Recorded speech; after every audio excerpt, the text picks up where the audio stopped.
Muchísimas gracias por acudir a Hilo de Ariadna. Para mí es un placer estar contigo. Vamos a conocer esa tradición viva del hinduismo. Y empezamos por las raíces. Siempre me gusta preguntar cuál es el linaje, cuál es la tradición que hay detrás de su enseñanza, cuál fue el encuentro con su gurú y cuál sería esa función del gurú que quizás para Occidente no es tan conocida. Eso son muchas preguntas. Muchas preguntas. ¿Qué hay detrás del linaje? El linaje al que pertenezco es el linaje de Shankara, el linaje de los Dasanamis, 10 órdenes de sannyasis que creó Shankara aproximadamente hacia el siglo VII, pero ya había una tradición monástica de los antiguos munis o rishis védicos, desde el origen de la tradición védica, y dos grandes caminos, el de la renuncia y el de la implicación en el mundo, nivritti y pravritti. Y los dos existen desde la antigüedad, de las historias más antiguas, y este es solo un rol externo, el sannyasi o el grihasta, la persona casada con sus obligaciones, que no condiciona el estado interior de la persona. El conocimiento o el jnana no está condicionado por tu rol de ser un renunciante o estar implicado en el quehacer del mundo. Esto en cuanto al linaje. El linaje viene de Shankara, pero vendría de los antiquísimos rishis upanishádicos. Hablabas del rol del gurú. Del maestro, de su gurú, cómo fue su encuentro y qué es el gurú. El gurú, hay uno de los Shiva Sutras que dice Guru Rupaya, el gurú es el medio. En el hinduismo el gurú es básico. Para seguir un camino hace falta pues, que haya un gurú y que haya un linaje. Y normalmente este linaje tiene una larguísima historia que procede ya mitológicamente muchas veces del mismo Shiva o de Narayana o de una deidad, pero donde viene un canal de gracia y uno va entrando en este canal de bendición. Entonces el esfuerzo más esta gracia hace el camino completo. A veces el esfuerzo solamente puede convertirse en una cosa egoica. Entonces el gurú es esta parte que destruiría esta parte egoica. El gurú, el linaje, no sé si algo más me he preguntado, porque me has preguntado muchas Yo creo cosas. que sí, la función de... ¿Y cómo se diferencia? Hay un dicho tibetano que dice, el maestro tenlo a 3 valles de distancia, para diferenciar un poco lo que es la función del maestro respecto a los elementos personales, con los posibles defectos que todo ser humano tiene en este plano de existencia, y cuál serían también esa separación entre la función y la parte personal, en estos tiempos en los que vemos que hay muchos pseudomaestros, falsos maestros. ¿Cómo distinguir lo que realmente es un maestro verdadero? Sí. En la misma tradición tibetana hay otro dicho que dice, al gurú si te acercas demasiado te quema, y si apartas demasiado no recibes su calor. Entonces, que te quema, ¿qué quiere decir que te quema? Porque a veces puedes confundir la función del gurú tattva, del principio del gurú que funciona a través de personas de cierta sabiduría y purificación, puedes confundirlo con la personalidad. A la que ves o concibes al gurú como una simple persona, esta gracia ya hay algo que se corta. Entonces, está bien tener familiaridad con el gurú, pero hasta cierto límite. Está bien tener un respeto elevado, mantener una distancia, que su palabra sea sagrada. A la vez, en el gurú también hay una encarnación de una persona, y toda persona o toda mente tiene sus condicionamientos, y pues hay maestros que no se mueven del lugar, otros quieren enseñar, otros les gusta el café y otros el té. Pero hay esta parte, pero hay un principio que uno debe de reconocer que funciona. El gurú es un canal por el cual esta enseñanza se da, esta enseñanza liberadora se da. En este occidente tan individualista, muchas personas, en el camino incluso del yoga o que les gustaría transitar por el hinduismo, tienen una gran dificultad con el gurú. Es decir, uno puede tener un profesor de dibujo, de química, de conducción, de lo que sea, pero para esta ciencia tan excelsa, tan inmensa, es como si hubiera una aprehensión, a que el gurú va a abarcar tu vida. No, el gurú va a indicarte solo aquello que es bueno para ti. El gurú no tiene que entrometerse en tu vida día a día, te responderá lo que le pides, pero el gurú será un canal de gracia para abrirte a espacios que están en ti. Tú tienes que hacer el reconocimiento. Hay un dicho que dice que el gurú, aunque ponga la miel en la cuchara y te la acerque hasta la boca, tú tienes que comértela. Es decir, sobre todo es la gracia del discípulo lo que es importante. Puede haber un gran maestro, pero si el discípulo no tiene el adhikara, es decir, la preparación interna, no ocurrirá este contacto que puede producir un cambio de estado, un cambio de conciencia. Muy bien. Vamos a ahondar ahora en las tradiciones que por lo que he visto maneja usted con destreza, como es el Vedanta Advaita y como es el Shivaísmo de Cachemira. ¿Sí? Vamos a hablar de esas dos tradiciones, de sus diferencias, donde se encuentran, porque parece como Sankaracharya y Ramanuja, ¿no? Depende de donde nos pongamos, parece que la perspectiva es totalmente distinta, ¿no? Sankaracharya sería el exponente más importante del Advaita Vedanta. Ramanuja del Vishishta Advaita. Si hablamos de Shivaísmo sería, pongamos, Abhinavagupta, Shivaísmo de Cachemira. Estas son las dos tradiciones que nuestro maestro Swami Muktananda insistía que profundizáramos en ella, Advaita y Shivaísmo de Cachemira. Shivaísmo de Cachemira se basa en el Tantra, en los ágamas. El Vedanta se basa más en el Veda, aunque no hay tanta diferencia, pero son dos tradiciones paralelas. La concepción básica del Shivaísmo es que este universo es Shakti, es poder. Es la manifestación gozosa de la conciencia, vibrando y bailando con ella misma, por el placer de expresarse. No es este absoluto, este Brahman trascendente que enfatiza la Upanishad o el Advaita Vedanta, sino es este Brahman que se manifiesta en todo. Entonces, para el Shivaita, todo es Shiva. Sarvam Kalvidam, nada existe que no sea Brahman, todo es la conciencia. La meditación vedantina, quizás en la meta no difieran, pero el camino es distinto. El vedantino, en su proceso de indagación, va diciendo, neti neti, esto tiene nombre, tiene forma, es limitado, nace, muere, no es permanente, esto no es, esto no es, esto no es. Y va eliminando cuerpo, energía vital, mente, intelecto, estado de vigilia, estado de sueño profundo, todo lo que tiene un principio y un fin, dice, esto no es, para llegar a la inmensidad de la conciencia. Dice, Iti, esto es Brahman, esta es la conciencia absoluta.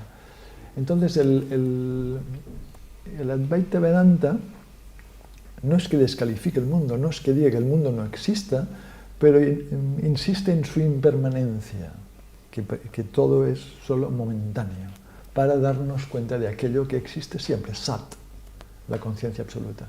El Shivaísmo te dice que esto es un baile, pero también quiere que te des cuenta de aquello que es Sat, que aunque el mundo desapareciera, seguiría existiendo. Es decir, la meta no es tan distinta, el proceso es distinto, son dos caminos distintos.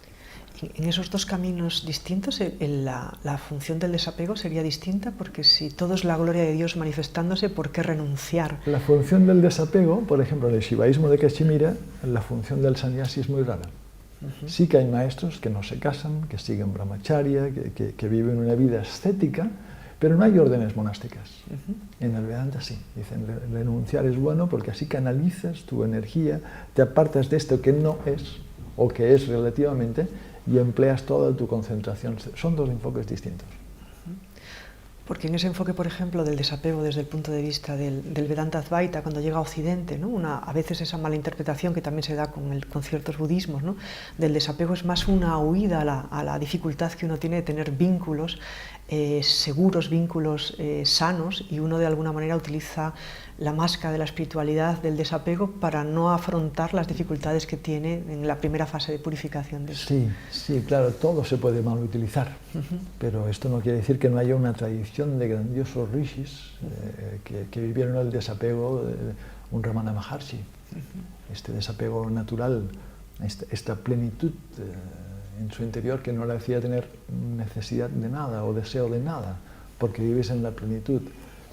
El desapego no puede forzarse, el desapego viene por un proceso yógico de transformación, donde vas experimentando en ti una plenitud tal que tus deseos desaparecen, porque esta plenitud que sientes no es comparable con ninguna experiencia humana que puedas tener.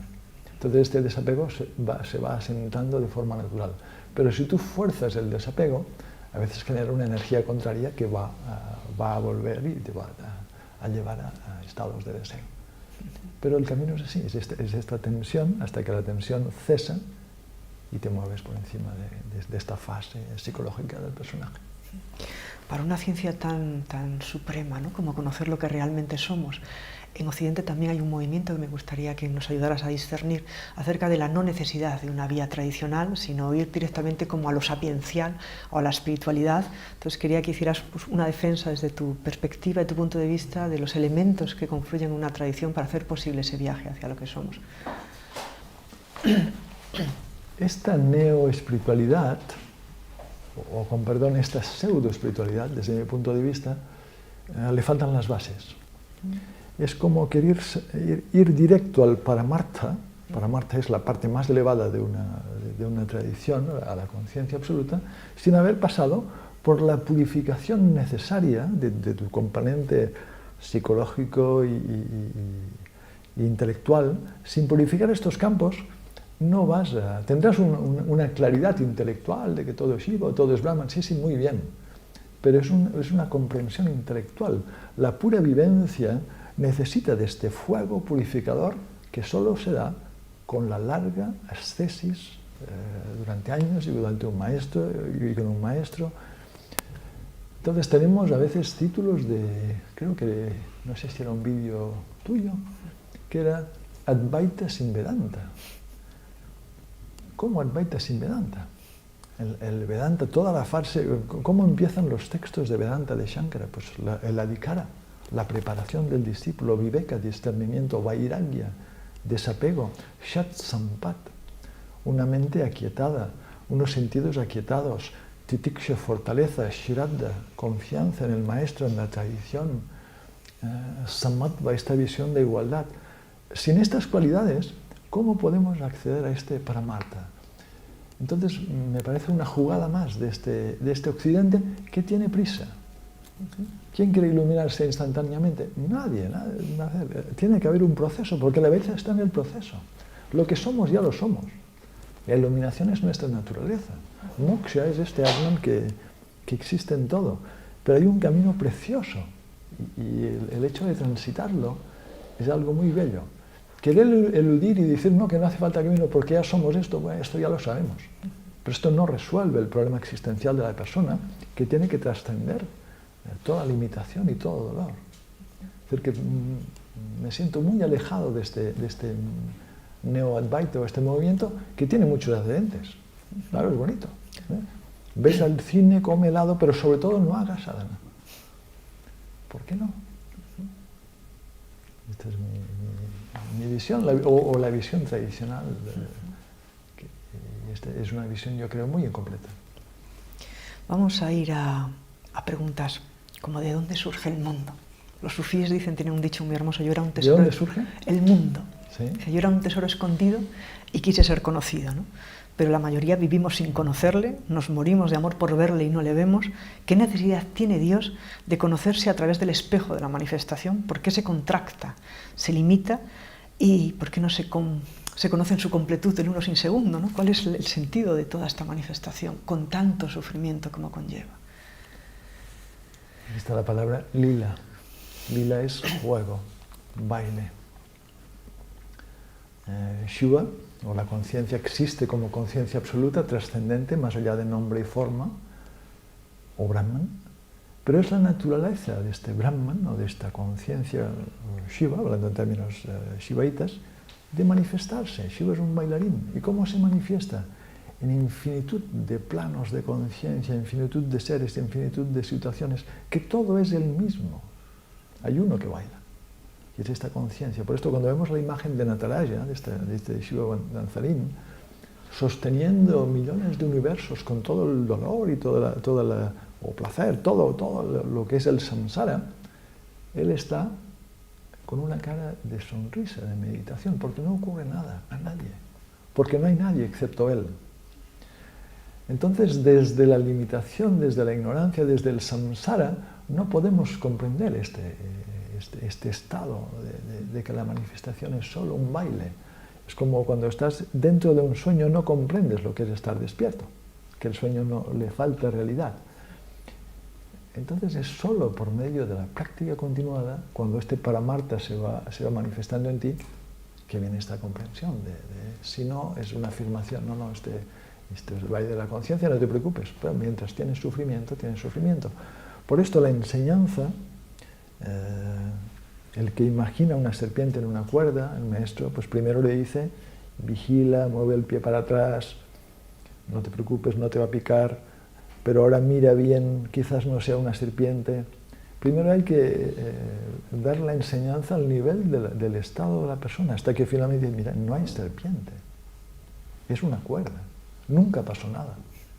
Y luego, todo hay una gradación de enseñanzas en el hinduismo, que sin un maestro uno puede acogerse a la enseñanza final, sí, muy bien, pero sin haber pasado por aquí, esta enseñanza no tendrá el mismo poder, porque no ha habido la purificación necesaria en tu psiquismo, en tu personaje. ¿Y cuál es el sentido de que, porque uno como puede entender o quiere entender, bueno, la parte gozosa, pues es normal que alguien baile en el gozo, pero bailar en el dolor, bailar en la guerra del Yemen, ser el único actor en medio de las catástrofes, esa parte cuesta como mucho, sí, cuesta mucho entenderlo desde nuestra... Mientras vemos multiplicidad y diferenciación, habrá dolor y habrá este sufrimiento. Desde la visión del uno, nunca ocurre nada. Un tsunami, 500.000 muertos, nada ha pasado, nada ha ocurrido, porque solo existe una conciencia.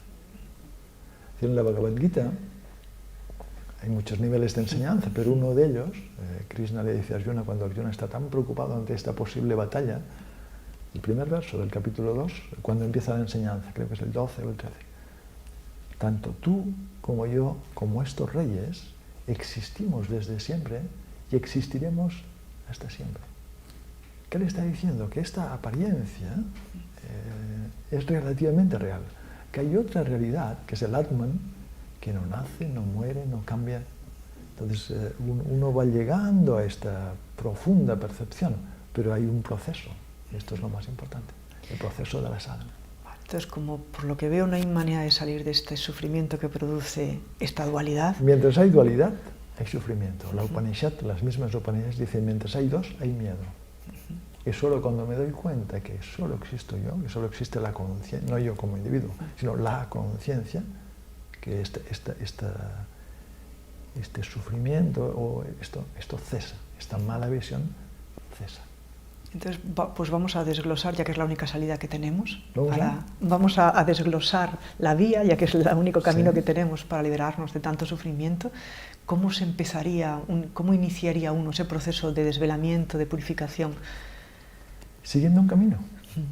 Siguiendo un camino. Bien, por ejemplo, en mi caso, pues hubo de joven leí la Bhagavad Gita, de adolescente, y sentí un fuerte lazo con esta enseñanza. Entonces, ¿con qué enseñanza tenemos un lazo? Sea una enseñanza hindú, o de cualquier escuela, o budista, pero que haya un camino. Y luego viene una parte de práctica, de intensa práctica. En la tradición yógica tenemos la palabra abhyasa. Abhyasa es aquella práctica intensa que hago durante largo tiempo con devoción. Durante largo tiempo. Y de nuevo, esta sensación de que tengo prisa. No puedes tener prisa con algo tan importante como moksha, como la liberación. Es el proceso de tu propia vida. Entonces empezar con un camino, ser consecuente, ir llegando a buscar las fuentes de este camino, las prácticas de este camino, un maestro en este camino, y no querer arreglar o hacer que el camino se acorde a tu egoicidad, sino entregarla a algo mucho más grande, que es la concepción que este camino te presenta. Es decir, el camino es entregarme, no es recibir. En esta entrega recibo todo. Es muy sutil. Hay un elemento de la enseñanza, dice usted, que el mundo depende de la manera en la que esté mi mente, que no depende de los objetos, ¿no? Pero ante un objeto como puede ser, por ejemplo, los incendios del Amazonas, ¿no? Es un poco lo mismo de antes, pero quiero que me lo matice más. Ese evento en sí mismo no es negativo, no es nocivo. Sí, claro.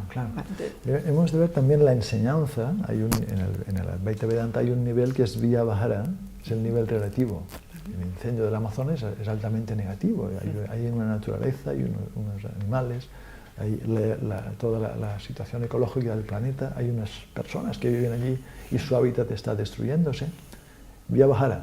Y uno debe luchar para que esto no ocurra. Pero si saltamos, y no sé esta frase de dónde surge, a otro nivel, desde Paramartha, aunque el Amazonas entero se quemara, aunque la tierra se destruyera, no ocurre nada. Desde el Atman, desde la conciencia, nunca ocurre nada. Los mundos aparecen, desaparecen, hay pralayas, hay disoluciones. Aquí no hay cambio. Entonces la enseñanza esta se complementa con esta. El estudioso realmente del Advaita o el hindú de verdad, con esta contemplación del Paramartha, del absoluto, es absolutamente responsable en cada pequeño acto en el Vyavahara. Esta enseñanza no es para decir, esto no tiene importancia. Claro que tiene importancia, a este nivel, porque es a este nivel relativo, donde hay un pequeño personaje que aún siente un pequeño yo y un pequeño ego, es aquí donde crezco. Y aquí donde cada situación en la vida voy creciendo, voy purificándome para finalmente establecerme en este estado. Pero vemos incluso los grandes ñanis, los grandes conocedores, estaban implicados. Es decir, Shankara podía haber recibido la iniciación de su guru Govindapada en Omkareshwar y quedarse allí meditando. No, él viajó por India 3 veces en su Digvijaya, creó 4 monasterios, reformó cuantísimos lugares, debatió con los ritualistas, con los budistas. ¿Por qué? Si todo ya es Brahman. Porque hay un nivel relativo que el vedantino no niega. Y en este uno tiene que ser excelente. Una de las definiciones del yoga es esta excelencia, esta habilidad en la acción. Es decir, a veces se utiliza, como tú bien decías, la espiritualidad como un escapismo. Si la espiritualidad es escapista, cuidado. Hemos de analizar el practicante o en qué parte de la enseñanza se ha quedado. Pero la enseñanza, por elevada que sea, conlleva esta plena responsabilidad de cada gesto, cada acto mío debe de estar sagrado, en un cosmos sagrado. Y aquí se complementan los 2 niveles de la enseñanza. Si me acojo solo a uno, me falta algo muy importante. Entonces, para el plano de relativa realidad hace falta discernimiento para distinguir lo que acerca y lo que aleja, y un cuerpo de virtud. Exactamente, un cuerpo de virtud, que si no trabajo, sobre todo la mente, el cuerpo debe de purificarse, pero sobre todo la mente debe de hacerse sutil y virtuosa y menos egoica. Y aquí es donde la palabra entrega va siendo cada vez más importante. Ya no actúo por mi bien, sino actúo por el Dharma, por lo que es correcto, por lo que es beneficioso, por lo que es armónico para los demás, para la sociedad. Es esta transmutación en la persona que tiene que tener lugar para que un proceso espiritual sea poderoso. Y Swami, lo que es correcto es contextual, es decir, ¿es el discernimiento el que tiene que decidir en cada instante lo que es correcto de lo que no es correcto? ¿O hay que asumir un corpus moral, como pasa, por ejemplo, en Occidente, los 10 mandamientos, lo que está bien, lo que está mal? ¿Hay una ética o una virtud que surja? Hay una virtud que va surgiendo, pero esta voz, cuidado. Si escuchamos esta voz, a veces puede decirte que tú eres el único hijo de Dios y puedes armar aquí un gran jaleo. Cuidado. Entonces este cuerpo virtuoso que va creciendo en uno por su práctica, por su purificación, ¿se apoya en qué? En la enseñanza del gurú o de un maestro, que se apoya en la enseñanza de una tradición, que se apoya en la enseñanza de un corpus de textos, de un corpus doctrinal, en la enseñanza de los antiguos. Entonces, todo esto son lo que se denomina pramana. Estas son bases con las cuales yo me inspiro, porque mi pequeño ego a veces puede ser muy atrevido, pero tengo que darme cuenta de confiar en esto. No son mandamientos, pero es algo que me va a servir de inspiración, hasta que poco a poco vaya notando que yo ya estoy en esta plena sintonía y puedo confiar en mi intuición interior. Pero uno al principio debe desconfiar un poco de esta intuición interna y basarse un poco en una tradición de sabiduría, tradición de grandes sabios como han bebido, que son como un ejemplo para uno. Esta es la gran suerte de vivir en un mundo tradicional, en un linaje, en un parampara o sampradaya, donde tienes todas estas referencias antiquísimas hasta llegar a la actualidad, con lo cual te puede ayudar mucho a la hora de tomar una decisión o determinación en tu camino. ¿Y qué piensa de las críticas que se hace desde el mundo occidental, posmoderno, a los elementos obsoletos o costumbres que se han ido adheriendo a la tradición? ¿Y cómo discernir si eso es cierto, que efectivamente hay adherencias que que han utilizado a Dios a su imagen y semejanza en vez de al contrario, ¿cómo discernir finamente lo que es adherencia y de lo que es real las enseñanzas tradicionales? De nuevo, si tienes un maestro, este maestro, estas adherencias debe de estar, parte de su función es decirle esto no es o esto no ha sido. Y también ir a las fuentes. Por ejemplo, si tú quieres profundizar en el hinduismo, profundiza en las Upanishads. Allí está todo. No hay nada que se haya dicho después de las Upanishads que no estuviera allí en semilla o expresado. Entonces uno debe de recapacitar y lo que es esencial y lo que ha sido una adherencia que con los tiempos pues se ha adherido, pues toda tradición tiene sus adherencias, sin duda. Es ir una y otra vez a la esencia del corpus de tu tradición. Y esto requiere estudio, contemplación, esta parte tan bella del camino. ¿Cuáles serían los elementos, si tuviera que hacer una síntesis de los elementos esenciales del Sanatana Dharma o del camino hindú, cuáles serían? ¿Con el cuerpo, con la mente, ¿se puede esquematizar? Sí, el universo es una manifestación sagrada, el universo es la madre expresando belleza y esta manifestación. Mi cuerpo es también sagrado, mi vida y cada instante es sagrado y debo de utilizarlo para llegar a esta plena comprensión de la sacralidad del todo y que soy uno con este todo. Esto es una síntesis muy sintética, pero sería sobre todo recuperar la sacralidad en mi vida, en mí y en lo que me rodea, es decir, hacer de cada instante un instante sagrado y reconociendo la conciencia en mí. Y en la medida que la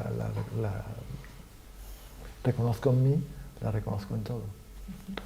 Y un elemento quizás de ese camino que usted habla mucho, bueno, de Mauna, del silencio y de la meditación que lleva hacia el Mauna, ¿no? Antes cuando hablaba de que Shiva veía los mundos aparecer y desaparecer, pasa un poco a veces en la meditación cuando aparecen las ideas y los pensamientos y si uno se mantiene aquietado en su asiento natural de la mente y todo eso va y viene. De alguna manera la meditación es un pequeño ejemplo de ese... La meditación es un ejemplo. La meditación, nos sentamos a meditar y primero vienen los recuerdos del día, aquel desencuentro que ha habido en el trabajo, la cara de la persona que te ha dicho algo que no te ha gustado, pero sostienes el asana, sostienes la postura y esto desaparece. Vas entrando igual aún en un ruido, pero más sutil, impresiones más antiguas. No es que desaparezca todo, pero ya has pasado esta fase inmediata, pasas a una fase de impresiones más subyacentes y persistes. Ahí has meditado, supongamos, 25 minutos. La mente igual ya dice que tú te mantienes. Y vas entrando poco a poco, con el tiempo, en espacios de no contenido o menos contenido. En estos espacios de menos contenido o no contenido está la enseñanza, la esencia de la enseñanza. La esencia de la enseñanza es el silencio. No hay ninguna palabra que nos pueda mostrar lo que el silencio nos muestra. Cuando no hay nada, ni tan solo el vritti del aham, el vritti del yo, lo que yo reconozco en este instante es lo que soy. Entonces la meditación hecha con perseverancia, cuando vas entrando te va mostrando la esencia de los textos, la esencia de la enseñanza. La palabra siempre es engañosa, siempre es aproximada. Nunca hay una palabra final. En el Vedanta decimos que el Brahman es Sat Chit Ananda, pero existencia es lo contrario de inexistencia, dicha lo contrario de desdicha, es decir, no es definitivo. Y la percepción directa va más allá de cualquier término que podamos poner a la realidad. Entonces, para mí el silencio es lo más importante. De hecho, en Arunachala, que usted vivió mucho tiempo, ¿no?, cerca de Arunachala. Viví 25 años o más, y algunos de ellos alejado en una choza, donde por el hecho de estar solo, aparte quería estar solo, por supuesto estaba en silencio. Y fue una experiencia preciosa, fueron quizás los años más plenos de mi vida, una gran plenitud. Ramana Maharshi, de hecho, enseñaba en el silencio, ¿no? Creo. Y Ramana Maharshi, aunque a veces sus libros puedan ser engañosos, que solo vemos conversaciones, está bien leer los libros que explican el contexto de estas conversaciones, que igual sí que decía unas frases a las 8 de la mañana, pero luego igual había horas de silencio. donde no ocurría nada.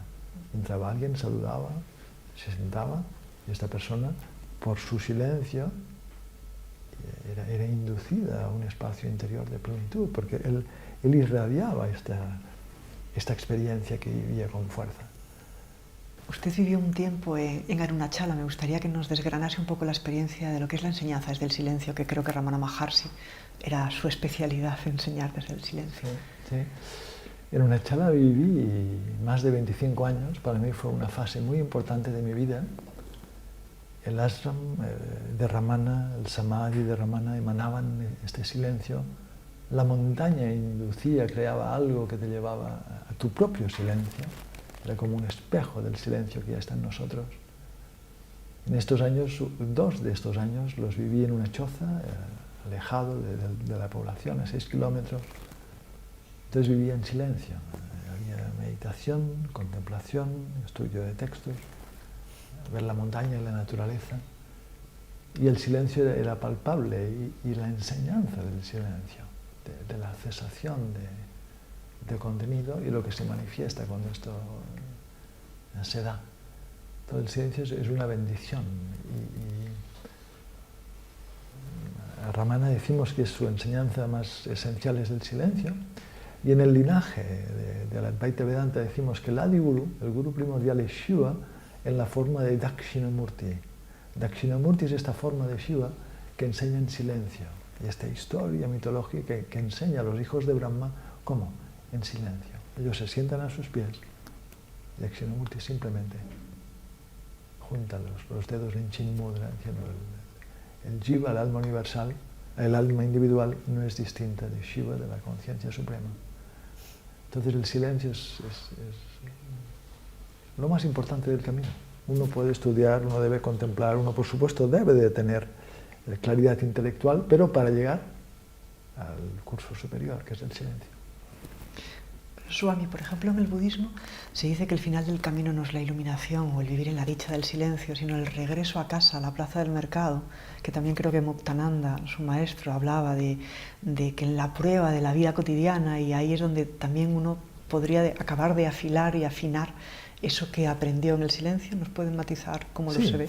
El silencio no debe de ser... El silencio es una fase importante que yo debo de buscar para nutrirme de este silencio. Pero este silencio luego no debe de ser dependiente de que el vecino no haga ruido, de que estoy en una ciudad o que no aguanto, que allí hablan. No puede ser esta sensibilidad que no me deja vivir tranquilo en distintas situaciones. El que está establecido está bien en cualquier lugar. Por supuesto que elegirá igual un lugar más silencioso, pero no está tan afectado por estas circunstancias. Entonces el silencio de verdad es el silencio que está en mí, que ya de cierta manera me protege del ruido externo. El silencio de verdad no es solo la ausencia de ruido, esta sería una parte muy superficial del silencio, es esta inmensidad que siento constantemente en mí. Este es el gran silencio.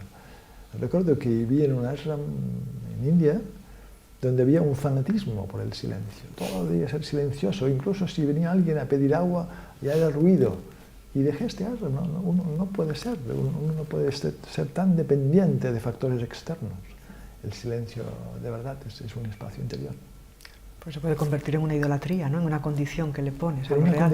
En una condición que necesites esto para soportar tu camino. Bien, por supuesto que hay soportes y fases donde te ayudas, pero finalmente, y en el caso que tú mencionabas de Muktananda no aconsejaba, excepto algunas excepciones, de retirarse demasiado tiempo, sino de estar involucrados en el mundo, porque es en el día a día donde te confrontas con muchas cosas que tu ego a veces no le gustan y ves dónde estás. Cuando alguien te dice algo que te incordia, ¿dónde está tu meditación? Es aquí donde, si tú vives solo en tu pequeño espacio meditativo, puedes autoimaginarte de que has trascendido todo, pero cuando viene alguien y te dice, ¿pero qué estás haciendo aquí perdiendo el tiempo? De repente hay enfado. ¿Dónde estás? ¿Dónde está el silencio? ¿Dónde está la calma que pensabas que tenías interiormente?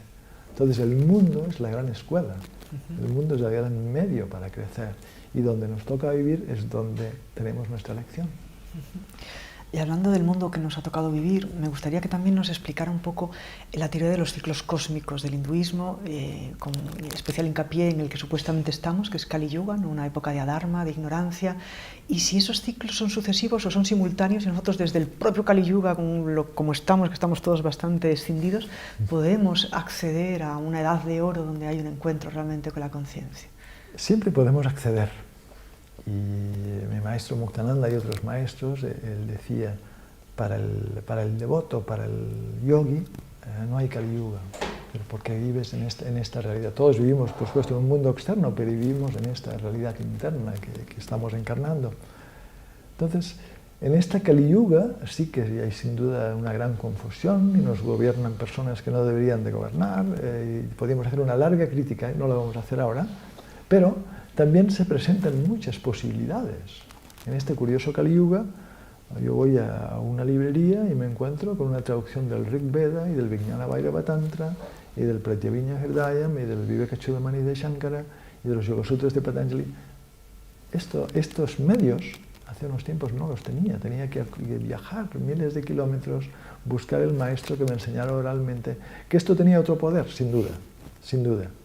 Pero ahora tengo estos medios que si los utilizo adecuadamente y busco los medios, la divinidad siempre nos va a dar, donde haya aspiración, hay una divinidad que está ayudando, hay una gracia que está ayudando en cualquier situación. Entonces, los textos hablan de que en este Kali Yuga hay más posibilidades, aunque hay una gran dificultad externa por la dharma que nos rodea, también hay una gran facilidad para aquel que quiere lanzarse en este proyecto de autoconocimiento. Uno de los signos de este Kali Yuga parece el deterioro de los ecosistemas. Ahora también hay un debate si el cambio climático es producido por los hombres, si no, si es una cuestión cósmica. Sí. ¿Cuál sería el papel del hombre, según la perspectiva hindú, respecto a la naturaleza? El ser humano frente a la naturaleza, para la naturaleza volviera a ser ese libro sagrado en el que nos habla, ¿no? Y nos enseña. Exactamente. Cuando vemos en India estas imágenes de Bhu Devi, Bhu Devi es la diosa tierra. Es decir, tener esta concepción que estamos ante esta diosa. Yo he vivido con hindúes que al despertar lo primero que hacían era un pranam. Tocaban la cabeza en el suelo, saludando a la tierra que les hacía que pudieran comer, que pudieran respirar, que pudieran vivir, que pudieran crecer, que pudieran seguir su camino. Entonces, esta civilización tan centrada solo en el hombre, olvidando todo, obsesionada por la ganancia, está destruyendo esta tierra de una forma como no ocurría en muchísimo tiempo. Y pensamos que hemos evolucionado, es casi absurdo ver lo que el ser humano está haciendo. ¿Cómo hay que llegar a un replanteamiento del ser humano y de nuestra vida y nuestra relación con esta Shakti, con esta divinidad que es la tierra? Es volver a sacralizar este mundo. Y unos elementos que resacralizan mucho es el elemento ritual, ¿no? El que parece que decía Mircea Eliade, nos ponen con un tiempo y un espacio distintos. El ritual es una puerta. El ritual, hago este ritual con unas piedras, con el agua, con un árbol, con una imagen. El ritual me concentra, el ritual me hace compartir por medio de estos mantras o de estos hechos con el fuego, entrar en este espacio sagrado, salir del pequeño yo para entrar en un espacio más sublime. Entonces, este ritual puede ser algo muy externo, ¿no? Pero también puede ser el gran ritual del silencio, el gran ritual de la meditación, en el cual no hay esta acción ritual, pero hay una fusión en esta esencia que es una. Las dos son válidas y habrá un momento para cada una de ellas. Y Swami, ya vamos a ir acabando, pero me llamó la atención también ahora leyendo, preparando la entrevista, que el mundo cambia si yo cambio. Es una frase que se mueve mucho en ciertos entornos, ¿no? Pero habla usted del karma bhuni, es decir, que aunque uno cambie, este es un lugar donde se confluyen todos los karmas. No va a cambiar el mundo si nosotros nos hacemos más conscientes, si nos hacemos más... Estamos cambiando el mundo en cada segundo. Ahora mismo estamos cambiando el mundo. Esto es un karma bhumi. A nivel relativo, volvemos al Vyavahara, a este plano relativo, esto es un karma bhumi, un lugar donde hay esta fricción de los distintos karmas de cada ser. Entonces, y es aquí donde tenemos el aprendizaje. En el Paramarta no hay aprendizaje, ya todo es conciencia, todo está resuelto. Es aquí. Entonces es en nuestra elevación, nuestro proceso de elevación, estamos también elevando el mundo. Suponte, imagina, no digamos el mundo, digamos una sociedad que siguieran los yamas y niyamas yógicos. La ahimsa, la no violencia, la veracidad, el no desear aquello que no es tuyo.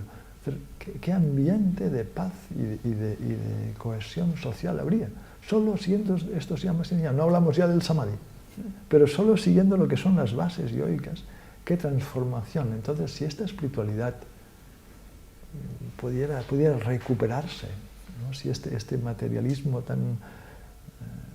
tan fuerte que el ser humano está viviendo ahora desapareciera un poco y surgiera de nuevo, espero, esta ola de autoconocimiento, había una gran transformación.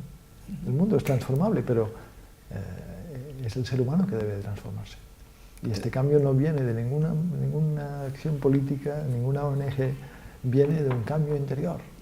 Es el cambio interior que lo hace posible. Entonces tenemos esperanza, podemos ser optimistas, realistas acerca de esta sensación un poco apocalíptica del fin de un mundo que muchos vivimos. Yo pienso que hemos de vigilar. Los que nos quieren controlar quieren mantenernos asustados. Que las cosas están bien, no. También hay que mantener un realismo. Pero tampoco están tan mal y tampoco pasa nada, nunca pasa nada. No seamos aprensivos, pero seamos consecuentes con nuestra vida, sobre todo con nuestra vida, con nuestras actitudes, con nuestros pensamientos, con nuestras relaciones. Esta es la forma que tenemos de todo lo que podamos hacer de más perfecto, pero empecemos por nuestra propia vida y por nuestra propia mente, que es mucho más poderosa de lo que parece. Una mente armónica está generando armonía, una mente agitada está generando agitación. Entonces empecemos por lo más cercano. Por la atención, ¿no? La interiorización. La plena presencia, la atención, la compasión, toda esta belleza que acompaña al ser humano en su proceso de elevación. Pues esperemos que todas las dificultades, en vez de frenarnos, nos fortalezcan el músculo de ir contracorriente y más allá de nuestros dispositivos móviles podamos cultivar. Claro que sí, que tengamos este virya, esta fortaleza. Muchas veces en las invocaciones, antes de la enseñanza, se invoca este virya, esta fortaleza interior, esta fortaleza física e intelectual, para poder crecer. Claro que sí. Pues muchísimas gracias. Gracias a ti, ha sido un honor.